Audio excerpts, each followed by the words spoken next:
L'un des problèmes qu'il faudra bien résoudre un jour dans les rapports entre la France et l'Afrique, c'est celui du franc CFA. C'est la monnaie en vigueur dans la zone franc, une monnaie dont la France garantit la valeur. Seulement, ces pays d'Afrique se sont appauvris et le franc CFA n'est plus le reflet de leur économie. Laurent Boussier, distorsion et corruption.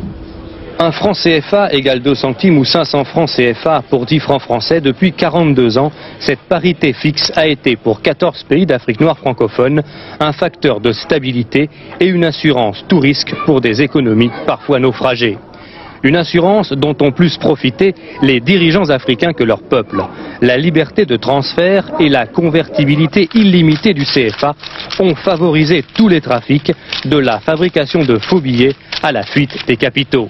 Une fuite qui prend des proportions inquiétantes. La Banque de France doit racheter discrètement chaque année des milliards de francs CFA déposés dans des banques suisses, anglaises ou américaines. Une fuite liée à la corruption générale qui n'épargne aucun pays de la zone, même si paradoxalement, ce sont 3 pays hors zone franc qui profitent le plus du système CFA.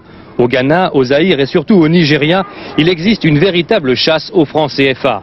Matières premières ou marchandises bradées contre du CFA, aide internationale transformée en francs CFA grâce à un marché parallèle de devises qui alimente la corruption. On estime aujourd'hui que grâce au système CFA, 80% de la dette extérieure du Nigeria a été détournée par les élites du pays. De l'argent qui dort sur des comptes privés dans des banques européennes, loin des besoins des populations.